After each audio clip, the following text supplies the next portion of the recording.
கர்த்தர் ரொம்ப பவர்ஃபுல்லா ஆண்டவர் மாற்ற போறாரு. உங்களுடைய வாய்களை திறந்து நம்ம என்ன பண்ண போறோம்னா அறிவிக்க போகிறோம். அதுவும் எப்படி அறிவிக்க போறோம்னா சிறுமைப்பட்டவர்களுக்கு சுவிசேஷத்தை அறிவிக்க போகிறோம். இதயம் நொறுங்குண்டவர்களுக்கு காயம் கட்டுதலை அறிவிக்க போகிறோம். சிறுமைப்பட்டவர்களுக்கு விடுதலையை அறிவிக்க போகிறோம். கட்டுண்டவர்களுக்கு கட்டவிழ்த்தலையை அறிவிக்க போகிறோம். ஆண்டவர் நம்முடைய நாவுகளை கர்த்தர் பலப்படுத்த போகிறார்.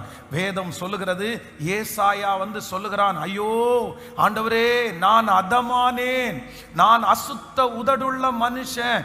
அப்போ ஆண்டவர் என்ன பண்றாருன்னா அந்த ஏசாயாவனுடைய நாவை ஆண்டவர் தொடுறார். அது வரைக்கும் பேச அறியாதவனாயிருந்தான், எதையும் சொல்ல தெரியாதவனாயிருந்தான், அசுத்த உதடுள்ளவனாயிருந்தான். ஆனா ஆண்டவர் நாவை தொட்ட உடனே இஸ்ரவேல் ஜனங்களுக்கு பெரிய தீர்க்கதரிசியாய் மாற்றப்பட்டான். இன்றைக்கு நம்ம எல்லாரும் ஜெபிக்கணும். எனக்கு கர்த்தர் ஒரு அபிஷேகத்தை தர்றாரு. என்ன அபிஷேகத்தை தர்றாருன்னா எனக்கு அறிவிக்கிற அபிஷேகத்தை கர்த்தர் என் நாவிலே வைக்க போகிறார். இனி உங்களுடைய வாய் நகைப்பினால் நிரம்ப போகிறது. உங்க வாயிலிருந்து விடுதலையான வார்த்தையை கர்த்தர் அனுப்ப போகிறார். உங்க வாயினுடைய வார்த்தை நிறைய பேரை கட்டி எழுப்ப போகிறது. கர்த்தர் உங்க வாயின் வார்த்தைகளை ஆண்டவர் அப்படியே நிறைவேற்ற போகிறார். சிறுமைப்பட்டவர்களுக்கு உங்க வாயிலிருந்து ஆண்டவருடைய வார்த்தை கடந்து போகும்போது அந்த வார்த்தை அநேகரை தட்டி எழுப்ப போகிறது. நொறுங்குண்டவர்களுடைய காயங்களை உங்க வாயிலிருந்து புறப்படுகிற வார்த்தை நொறுங்குண்டவருடைய காயங்களை கட்ட போகிறது. ஆமென், ஹல்லேலூயா. எத்தனை பேர் ஜெபிக்க போகிறீங்க?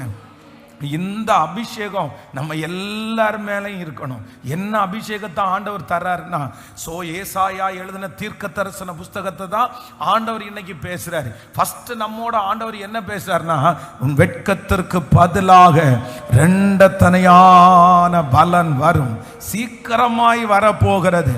ஹல்லேலூயா. இந்த ஏசாயாவில் ஆண்டவர் வைத்திருக்கிற 3 விதமான அபிஷேகம். ஒன்று அறிவிக்கிற அபிஷேகம், பேசுகிற அபிஷேகம்.